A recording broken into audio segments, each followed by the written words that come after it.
Señor mío y Dios mío, creo firmemente que estás aquí, que me ves, que me oyes. Te adoro con profunda reverencia. Te pido perdón de mis pecados y gracia para hacer con fruto este rato de oración. Madre mía Inmaculada, San José, mi Padre y Señor, Ángel de mi guarda, tú que estás siempre conmigo, ayúdenme a hacer bien estos 10 minutos con Jesús. Comenzamos nuestra meditación acudiendo al Evangelio de San Mateo que nos propone la liturgia del día de hoy. Es un texto bastante breve del que podemos sacar muchísimas enseñanzas. En aquel tiempo dijo Jesús a sus discípulos: no crean que he venido a abolir la ley y los profetas. No he venido a abolirla, sino a darle plenitud. En verdad les digo que antes pasarán el cielo y la tierra que se deje de cumplir hasta la última letra o tilde de la ley. Continúa el Evangelio, pero quería quedarme con esta primera parte porque nos enseña mucho. Jesús con claridad nos dice que Él viene a dar plenitud a la palabra de Dios. No viene a cambiarla. No es que Dios ha cambiado de opinión y ahora nos pide otras cosas distintas. De hecho, en la primera lectura, en el Deuteronomio, nos anima a observar los mandamientos del Señor, que esa es la sabiduría ante los ojos. Y la promesa del Señor es siempre estable. En el Antiguo Testamento encontramos un montón de oportunidades en las que el Señor hace juramentos o hace pactos o hace alianzas con los hombres.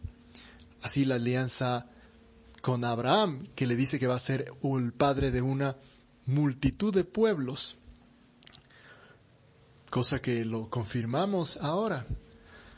Primero pueblos que vinieron de su misma raíz genética, por así decir, todos los judíos y varios pueblos árabes. Y luego también de la fe de Abraham venimos nosotros, todos los cristianos. Dios es fiel a sus palabras. Dios no va cambiando cada vez de reglas, nos va dejando claro qué es lo que quiere. Y pensaba que hoy día podíamos pensar en este detalle y hablarlo con el Señor, el valor de nuestra palabra. Si nosotros hacemos también lo mismo, el valor de la palabra dada. Si respetamos lo que prometemos o lo que decimos. La Biblia nos recomienda que seamos firmes y constantes en nuestras decisiones. Por eso nos dice que cuando tengamos que decir que sí a algo o a alguien, lo cumplamos. Que tu sí sea un sí y que tu no sea no. Cuando digamos que no, entonces no tenemos ninguna obligación. ¿Pero qué significa esto? Que cuando nosotros le decimos a alguien que sí lo ayudaremos, que sí le acompañaremos, que sí a cualquier petición de él, estará confiando en nosotros. Y nosotros, en principio, no debemos fallarle para no hacerle un daño, para que cuando nosotros también necesitemos de ese alguien, no nos falle a nosotros. Ahora bien, si nosotros no queremos ayudar, acompañar o apoyar a otra persona porque se nos complica o lo que sea, digámosle desde el principio. Primero para no engañarlo y segundo para que él busque a otras personas para seguir en su intento de conseguir lo que se ha propuesto. El respeto a la palabra dada o a la palabra empeñada se consideraba en la antigüedad como una de las grandes virtudes que poseía una persona. Pues bastaba que de boca se asumiera un compromiso para que fuese cumplido con la misma fuerza que como si fuese estado escrito. Incluso en el ámbito del derecho, uno de los grandes juristas antiguos de Francia, Antoine Losset, Dijo que a los bueyes se ataban por los cuernos y a los hombres por las palabras.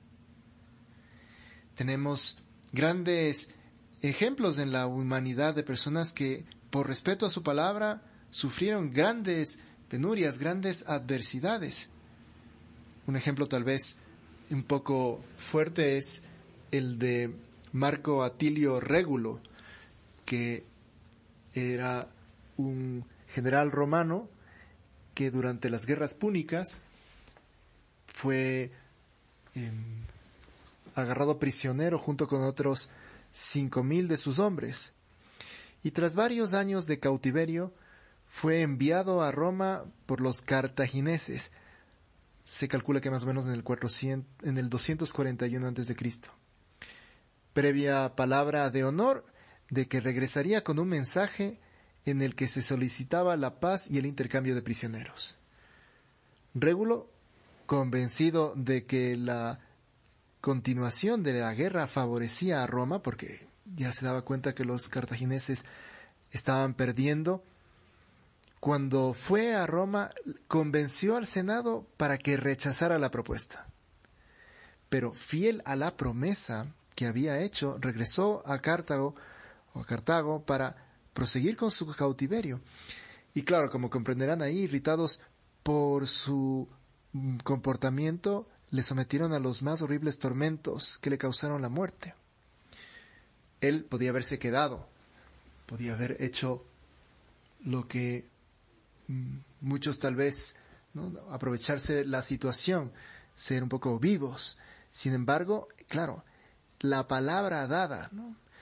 De hecho, la misma opción de que los cartagineses le hayan dejado ir a Roma, donde todo el pueblo le podía proteger, donde podía huir, hace ver que tenían esa confianza impresionante en este hombre, un hombre de palabra. ¿Y tú y yo somos hombres de palabra? Señor Jesús, te pedimos que nos ayudes a ser más fuertes, que nuestro sí sea sí, que nuestro no sea no, que realmente la gente pueda confiar en nosotros. Qué importante es respetar lo que uno dice. A veces son cosas pequeñas, pero esforzarse por cumplir. Que voy a llegar a tal hora, que sí voy a ir a esa reunión, que cuenta conmigo, yo hago esta parte del deber. Todas estas son cosas pequeñas, pero que, por supuesto, hablan mucho de cómo cuidas tu palabra, de si se las cumples o no las cumples, que tu sí sea un sí, que tu no sea un no. Y como Jesús, que habrá también en todas las cosas cumplido lo que decía. Hay veces que cumplir la palabra conlleva sacrificios y esfuerzos un poco más grandes, como tenerse que despertar más temprano, tener que terminar una reunión antes, hacer las cosas un poco más veloz para llegar a esa cita, o si quieres a cosas mucho más pesadas, cuando uno se ha comprometido, por ejemplo, con el matrimonio, delante de Dios, a estar en las buenas y en las malas, en la enfermedad, en la vejez, estar ahí. Bueno, eso es un compromiso también, eso es la palabra dada. ¿Cómo respeto mis compromisos? Querer en la enfermedad es difícil. Estar con alguien que a veces te resulta un poco pesado es difícil. Pero el Señor se goza en el esfuerzo del cristiano por vivir bien su palabra dada. Vamos a pedirle al Señor Jesús que nos ayude a ser mejores, que nuestras promesas sean pocas y verdaderas, que las cosas que nos comprometemos las consideremos como algo importante en nuestras vidas, para que no pase como con el mentiroso del pueblo, ¿no?, que habla, según Esopo, de que se reía porque les hacía creer a los del pueblo que venía el lobo, nunca venía el lobo, hasta cuando vino el lobo ya nadie le creyó. No podemos vivir una vida así. Y damos testimonio de un testimonio atractivo de nuestra fe, también esforzándonos por cumplir la palabra. Acudimos a nuestra Madre, la Virgen María, para pedirle que ella también nos dé esa firmeza en nuestras convicciones, que nos ayude a conseguir esa gracia adicional del Señor para cumplir siempre y en todo nuestra palabra. Te doy gracias, Dios mío, por los buenos propósitos, afectos e inspiraciones que me has comunicado en esta meditación. Te pido ayuda para ponerlos por obra. Madre mía Inmaculada, San José, mi Padre y Señor, Ángel de mi guarda, interceded por mí.